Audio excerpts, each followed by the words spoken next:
There have been so many disputes over the Ouija board and where it came from, they travel to the name itself. One of the early manufacturers said that the board spelled out its own name. Another said that Ouija is Egyptian for good luck. It is not. And another said that Ouija is simply a marriage of the French and German words for yes. No one could agree on where it came from. We don't know. We can't even agree on how it should be pronounced. So you can take your pick.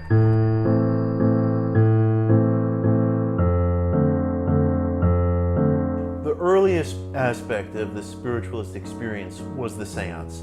People joining hands around a table in a darkened parlor, and a medium, usually a woman, who would go into a kind of trance state and spirits would speak through her. But Americans went in search of technologies to make the whole experience easier and to find a way of doing it themselves, to dispense with the medium. One of the things people would engage in would be what became known as automatic writing. Somebody would simply hold a quill in his or her hand and attempt to go into a trance state and write some message from the afterworld. But that was unsatisfying to a lot of people because it produced page after page of very meandering writing. The French came up with an interesting innovation of their own called the Planchette, which would allow people, either individually or in groups, to take a kind of little plank, which looks a great deal like the little plank that revolves around the Ouija board today. Only what the French did was design a little board that was made of wood, that was on ball bearings, and in the center of the planchette they had a hole where you could insert a pencil, and it would slide around and write out messages from the spirit world. It was supposed to be easier than automatic writing, but again, it could be tedious, it could be time consuming, and people seem to feel it produced page after page of barely intelligible writing. So along came the American engineers, and they created all kinds of things with different pulleys and devices and weights. When you look at the blueprints of some of these things, you'll find it hard to imagine that people felt that these objects could have made anything much easier. Now, there was another development happening, and it was much simpler than this whole wide array of spiritual telegraph devices.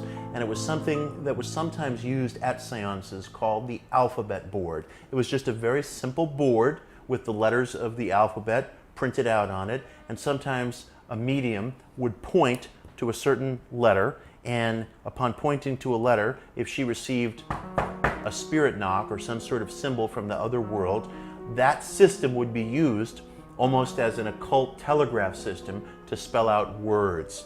Somewhere along the line, a group of spiritualists got the idea that you could take all these innovations and unite them into one beautiful, simple, small object, and that was the talking board. It wasn't until several years later that a group of novelty manufacturers in the city of Baltimore got together and put a patent on this object, and Ouija began to be marketed as a commercial object, as a toy, as a novelty. My contention is actually that Ouija never should have been able to gain a patent in any case, because patents are supposed to be for inventions, not for discoveries. By the 1960s was the period where the board really became this greatly known, iconic object. The toy giant Parker Brothers bought the rights to the Ouija board in 1966, and they started marketing it the following year. The next year, 1967, they sold 2 million Ouija boards, outselling their most popular board game and the most popular game in America, Monopoly.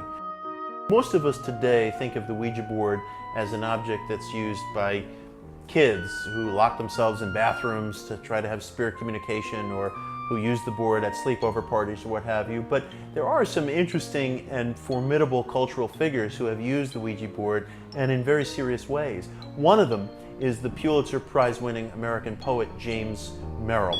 Merrill won the Pulitzer Prize for Poetry in 1976 for a really epic work called The Book of Ephraim, which he claims that he and his partner David Jackson channeled over a Ouija board. Other poets who have used the Ouija board include Sylvia Plath and Ted Hughes.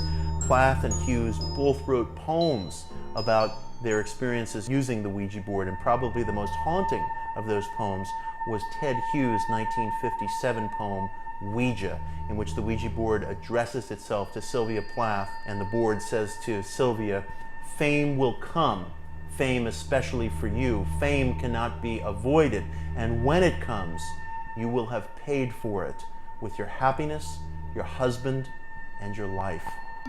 I actually think that Ouija has probably been going through a low point in popularity over the last 10 years or so, but just watch, Ouija totally rides the winds of popular culture. The Exorcist made Ouija boards popular in the early 1970s. Another movie is going to come along that centers around Ouija boards, and suddenly everyone will be talking about them again and going out to buy them. Ouija boards never go away. They're a permanent object of the culture. They just go through peaks and valleys.